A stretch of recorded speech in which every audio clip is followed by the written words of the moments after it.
The cold hum of the freezer aisle felt louder than my heartbeat. I had just turned the corner with a basket full of cereal and canned soup when I saw her, Aunt Valerie. She smiled at first, that polite family smile we all practiced for holidays. "Hey, sweetie," she said. "How are you?" I grinned back, relieved to see a familiar face. "I'm good. So, when's the family trip happening? Mom mentioned it months ago." The color drained from her face. "Wait, you don't know?" I blinked. "Know what?" She hesitated, fingers tightening around her cart handle. "We went last month, honey. Everyone did." The words landed like a slap. Last month. Everyone. I froze in the middle of the aisle, the hum of refrigerators buzzing in my ears. "Everyone," I repeated. "Who's everyone?" "Your mom, your cousins, even your brother. We all thought you couldn't make it." My throat tightened. "Couldn't make it?" "Aunt Valerie, I paid for that trip. I sent Mom $4,500 for the villa deposit." Her eyes widened. Genuine confusion. "Sweetheart, your mom paid for everything herself. She never said you helped." I just stood there, staring at her, my cart forgotten. My fingers were already moving before I realized it, pulling out my phone, scrolling through old messages. There it was. "Mom, send me the $4,500 by Friday. We'll book together. Love you." My chest burned. "Aunt Valerie," I whispered, voice trembling. "Where exactly did you go?" She hesitated. "Malta." And that was the moment my whole body went numb. Because I knew exactly what $4,500 had really paid for, and it wasn't family memories. I left the store without even buying milk. My hands wouldn't stop shaking as I scrolled through my phone in the parking lot, sunlight blinding against the screen. I typed Malta into my messages. Dozens of family photos popped up in our group chat. I hadn't looked at them before. I thought they were old pictures Mom sent to inspire the upcoming trip. But the timestamps told a different story. 2 weeks ago, there was my brother lounging on a beach chair, my cousins on a yacht, Mom posing beside a dinner buffet, the one I had saved money for after skipping rent payments to help her book early. My throat ached. I clicked open our last conversation. "Mom, so proud of you, sweetie. We'll plan everything together this time." Me. Finally. Feels good to be included. "Mom. Always, baby. You're part of this family. Always." Right. The phone slipped in my palm. I sat in my car for a full minute before starting the engine. I wasn't sure whether I wanted to cry or scream. When I got home, the house felt too quiet, like it already knew something I didn't. I opened the family group chat again. The newest message was from my cousin. "Thanks again, Aunt Claire, for paying for everything." My heart stopped. Aunt Claire, my mother. And in that moment, one thought burned through the numbness. If she could lie about a vacation, what else had she been lying about? By the time I got home, anger had replaced the shock. I dropped my purse on the table, scrolled to Mom in my contacts, and hit call. She answered on the third ring, voice syrupy sweet. "Hey, honey. Everything okay?" I forced a calm tone. "Yeah, Mom. Just ran into Aunt Valerie at the store." A short pause. "Oh, how's she doing?" She's fine.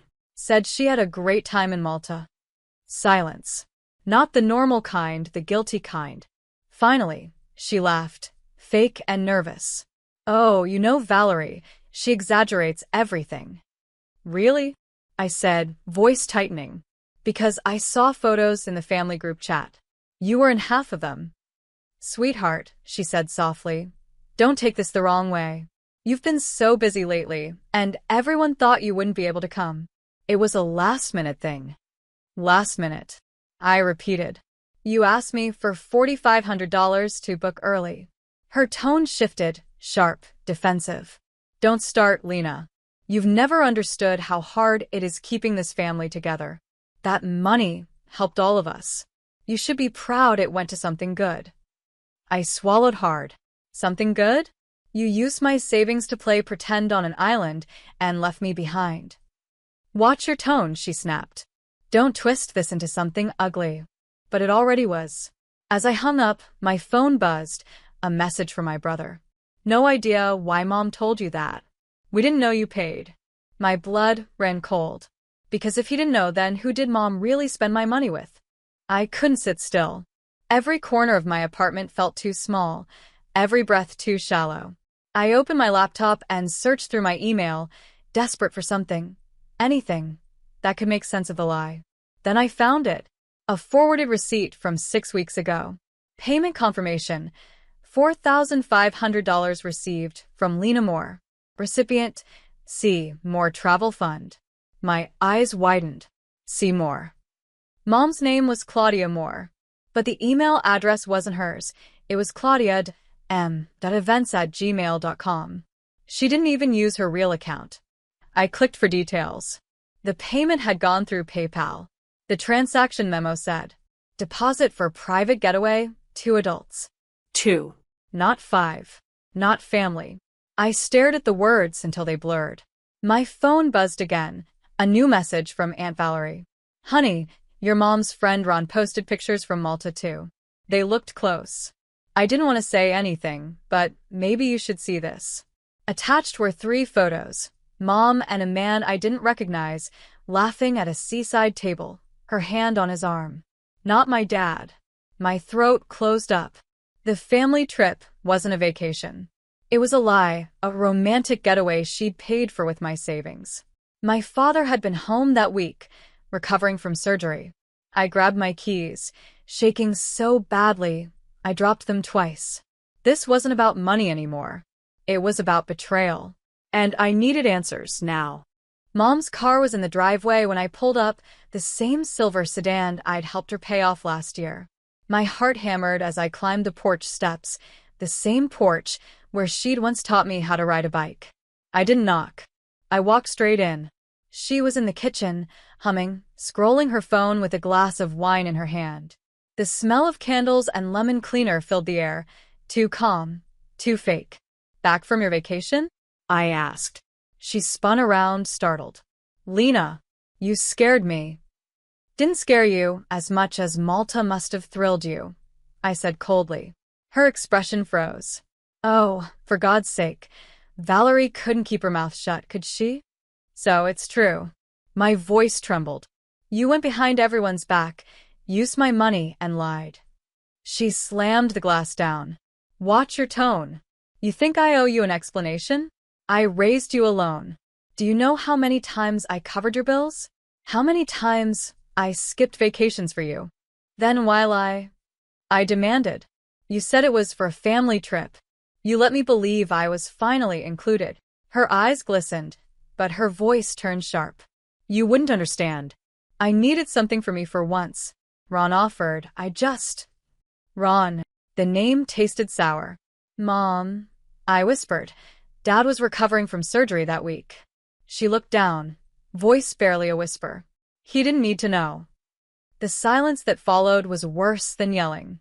Because now, it wasn't just betrayal. It was cruelty. And I didn't know who my mother really was anymore. I stood there, stunned, staring at the woman who'd once been my entire world. She wouldn't even meet my eyes. Mom, I said, my voice shaking. Dad's been calling you every day, thinking you're visiting Grandma. You let him sit here, sick, wondering why you wouldn't answer. How could you? Her hands trembled as she grabbed a paper towel, pretending to clean the counter. You think marriage is easy, Lena? After 30 years of disappointment and silence? I needed to breathe. By stealing from me? She flinched. Don't be dramatic. I was going to pay you back. Then why make up a family trip? She finally looked up, eyes flashing. Because you wouldn't have given it otherwise. You're so self-righteous, always judging me, acting like you're better. I took a step back. No, Mom. I just wanted a mother who told the truth. Her voice broke. I'm human, Lena. I made one mistake. One. I whispered. You lied, cheated, stole, and watched me believe you cared. The air between us went still, heavy, electric. Then her phone buzzed. She lunged for it, but I was faster. The screen lit up with a text. Ron, flight was worth every cent, miss you already. Airplane, red heart. My chest clenched. You didn't even try to hide it. Her face crumpled. Please, don't tell your father. I stared at her, the woman who'd raised me, and felt something inside me snap. I won't, I said quietly, because from now on, you don't get to use my silence as protection. I drove home without remembering half the turns, the world outside blurring past in streaks of streetlights and rain. By the time I parked, my hands were stiff from gripping the wheel. I just sat there, staring at the dashboard, letting the weight of everything crush me. The betrayal wasn't just about money, it was years of quiet manipulation snapping all at once. The guilt trips, the emotional blackmail, the way she'd made me feel ungrateful anytime I set boundaries. My phone buzzed again. This time it was Dad. Hey, sweetheart, he said, voice weak but warm. Your mom's been out of town, right? She said you were helping her plan something? My stomach twisted. Yeah, I said softly. Something like that. He chuckled. I'm glad. She's been distant lately. Thought maybe she just needed a change of scenery. Yeah, I whispered again, blinking back tears. She did. After we hung up, I stared at my reflection in the dark car window. Puffy eyes, streaked mascara, but somehow calm. Because for the first time, I finally saw the pattern. Mom's sacrifices had always come with strings. Every act of kindness had been a tool to control me. But she couldn't anymore. I opened my notes app and typed one sentence. Next paycheck. Cancel joint account access. Then another. Dad deserves the truth. The fear that had ruled my life for years started to dissolve, one decision at a time. And for the first time in a long time, I didn't feel small. I felt free. The next morning, sunlight poured through my blinds like nothing had happened. But something inside me had shifted, quietly, permanently. I drove to Dad's house after breakfast. He was in his recliner, smiling when he saw me, the oxygen machine humming softly beside him. Morning, kiddo, he said. Did your mom make it home yet? I took a breath. Not yet, Dad. But there's something you need to know. It took everything in me to say the words, the affair, the money, the lies. He didn't interrupt once. When I finished, he just nodded, eyes glistening but steady. I always hoped I was wrong, he whispered. But thank you for being brave enough to tell me. I squeezed his hand. You didn't deserve that. None of us did. He smiled faintly. Neither did you, Lena. Later, as I walked out onto the porch, a strange calm replaced the ache in my chest. The truth had hurt, but it had also healed something deeper, the illusion that I owed silence to people who betrayed me. That night, I got one final message from Mom. I hope one day you'll understand.